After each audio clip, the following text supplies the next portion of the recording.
All right, welcome back to our second episode looking at time management, in particular for university students. In part one, we looked at both the need and the principle of time management. And in this episode, we're going to look at the time of time management. Let's get stuck in. And let's break this down into 3 steps as we try in some ways to get a better handle on our lives and the time we have and how those two kind of intersect with each other. And to do that, firstly, let's start by trying to determine a current overview of our lives. We want to zoom out before zooming in, and the bigger picture will actually equip us and help us with some of the details. So Zig Ziglar, a time management expert and consultant, he divides life into 7 different categories that can help us give an overview of our lives or get an overview of our lives. And those categories are up on screen. You can have a look. I'm not overly bound to these, neither should you be, but they can help us with trying to get the bigger picture. Let me explain the different categories and the main questions that we should be asking under each one of them. So the 7 categories are, from the top, faith, what you believe in, what you trust, which is then lived out in every other aspect of your life. And the question there is, do you make time to be grounded and grown spiritually? Now, press pause on this one, because I wonder if for some of you that might be strange, having that one there, especially at the top. But the fact of the matter is that we all have faith or trust in something. Even the atheist trusts. He or she has faith that there is no God. And this category, all it's asking us to do is to think about where we are placing that trust. So, for example, my trust is that God the Son became a man and entered into our mess so that we could be included in his family and get to call his Father our Father. And I'm relying on that to be true because Jesus rose from the dead, and we have witnesses to his life and his death and his resurrection, which have been preserved for us in the Bible. That's what I'm trusting in. What are you trusting in? You might be here and not have a religion per se. Well, then at the very least, your faith or your trust is in yourself. So what is it for you? Now, the reason I wanted us to kind of double click on that is that I'm convinced that this is the single and most important category that has a follow-on effect for all the other categories. And so I want you to be clear where it is that you stand. The other ones, let's run through them a bit more quickly. Second category, family, your family relationships. Question, are you investing in caring and loving your family? Thirdly, work, your 9-to-5 job or equivalent. Question, what are your job or career aspirations? For many of you listening to this, you're a student, that's your job, just so you know. Fourthly, health, exercise and care of your body and eating. Do you have a healthy lifestyle, regular exercise and eating healthily? That's one of the questions to ask here. Fifthly, financial. The question, how well are you doing to meet your monthly or yearly budget? Are you saving? Are you investing? Sixthly, mind.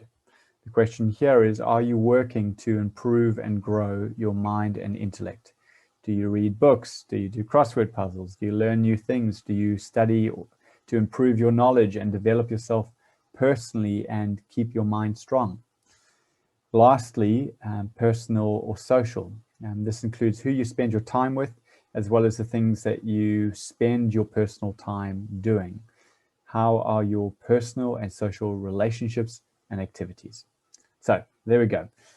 7 categories, leaning into Zig Ziglar to get an overview of our lives.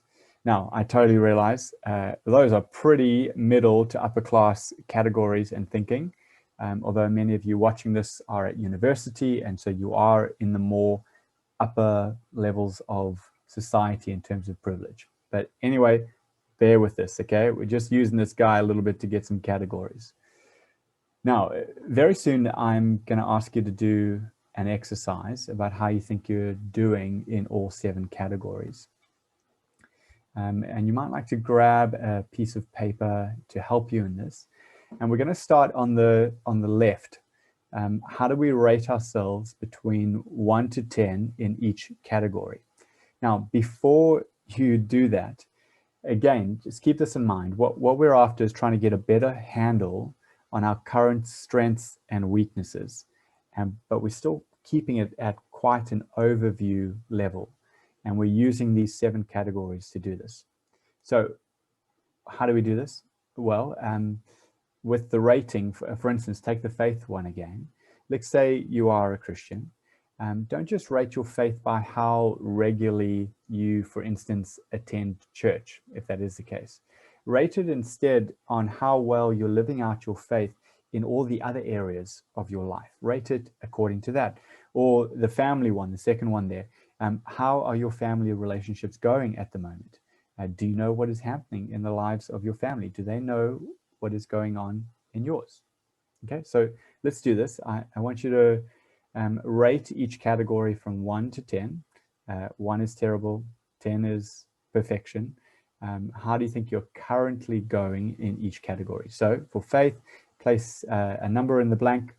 2 to 3, not going well. 5 is okay. 8 to 9 is great. I want you to do that for each one of the ones. Family, work, physical, financial, mind, personal. Put your number in there. You can press pause on this video now if you want the time to do that. Now, next stage, if you're ready, you might like to draw that circle that you see on the right. And the idea here is that you transfer your numbers on the left onto the circle on the right. The center is 1, the outer circle is 10, and you draw a dot on the line that matches the number that you gave of how you think you're doing. Okay, so if you got a 6, just put it slightly above the 5, closer towards the 10. If you got a 3 for something, put it between the 1 and the 5. And press pause again if you need time to do that. Lastly, I want you to simply connect the dots to kind of get a picture of where your life might be unbalanced in some ways. Connect the dot and see what kind of circle it creates. And you're asking here, well, the question you're asking is how circular is the shape your connecting line has formed? For now, the numbers are not super duper important. Remember, we're simply getting a handle on potential areas of strength and weakness. Keep it at that, okay? Big picture, potential, that's what we're doing. So, for instance, don't judge yourself at this point. Something going well doesn't necessarily mean that you're spending too much time on it. And something going poorly doesn't necessarily mean that there's carelessness on the go. It might just be circumstances or a season you're in. For example, finances might not look great for you at the moment. And if you're a student, that's to be expected. You don't have a job, at least not a full-time one. Also, it's worth realizing that some categories are more important than others. We're kind of putting up the balanced life, whatever the heck that is, as something to be aimed at, but that can be overrated at times. So some categories going well might actually mean that you can afford to have a slight dip in some others. Keep that in mind. Now, let's look at this example on screen.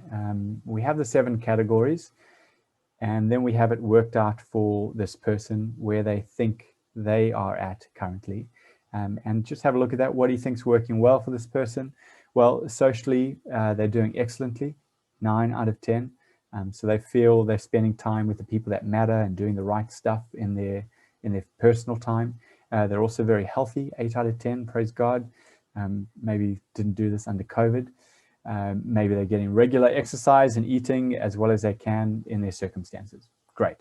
They're also really strong in their mind or intellect department, strong mentally with a 7. And you can kind of see the other numbers where they're dipping and all that kind of stuff. Hopefully that makes sense to you.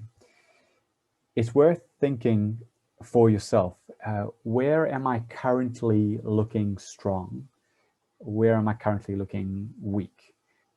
And why do you think that is? I'll give you an example from my current life. My weakest at the moment is probably the social or personal.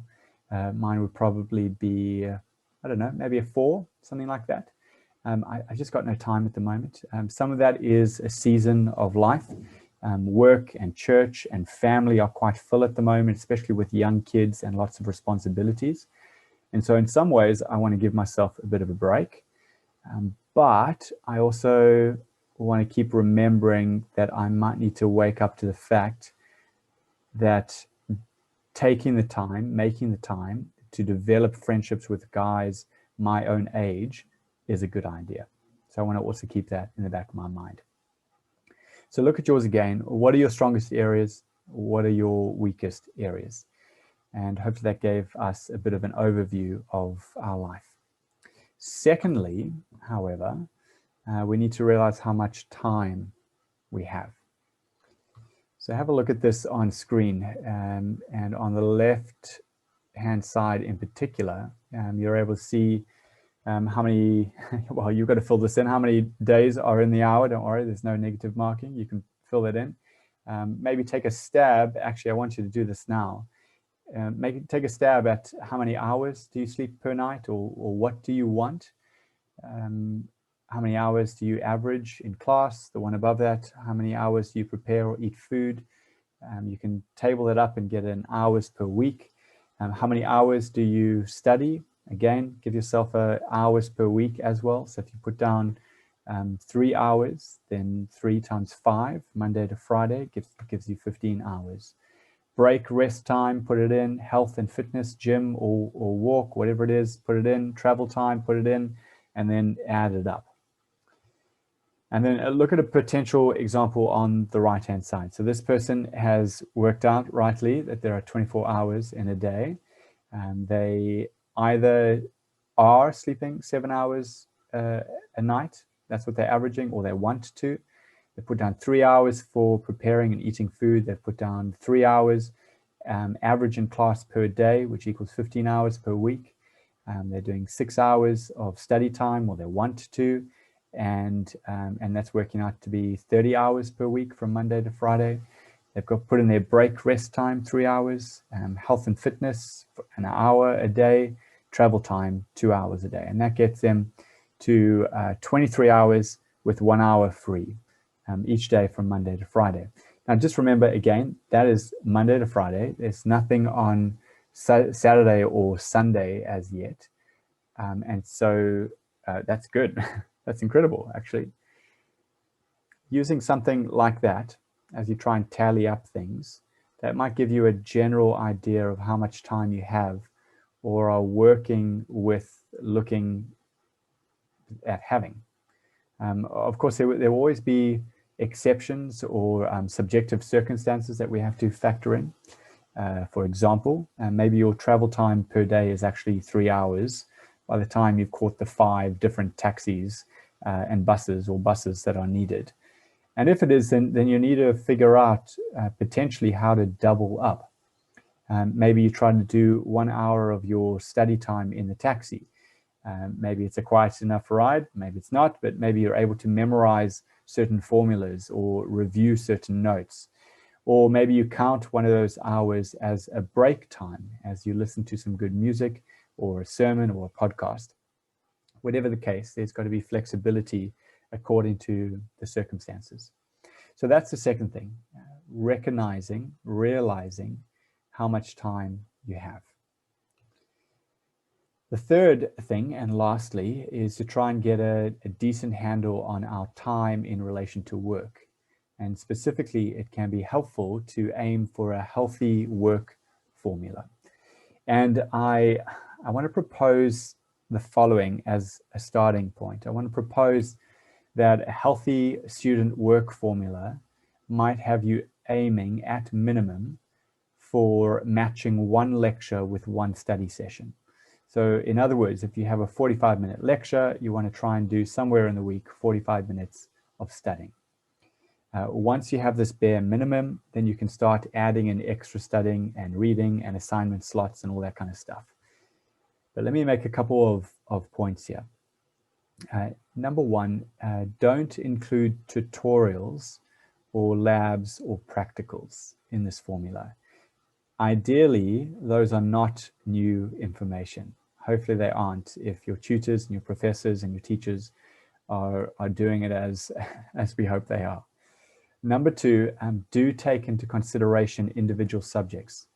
Some subjects are more work than others. Some subjects require more reading than others. It really depends. And number three, obviously also, depending on your degree, you might need to aim for a higher bare minimum. Really, so much of this depends on your degree. A music degree differs from a law degree, which differs from housing, which differs from engineering. Okay, so that's what we've looked at in this time together now, the time of time management. We thought about these three things. We tried to determine a current overview of our life with 7 categories. We tried to realize how much time we actually had or have, and we ended by aiming for some kind of healthy work formula. In our next and last episode, we'll look at some tools that you really need to have in your back pocket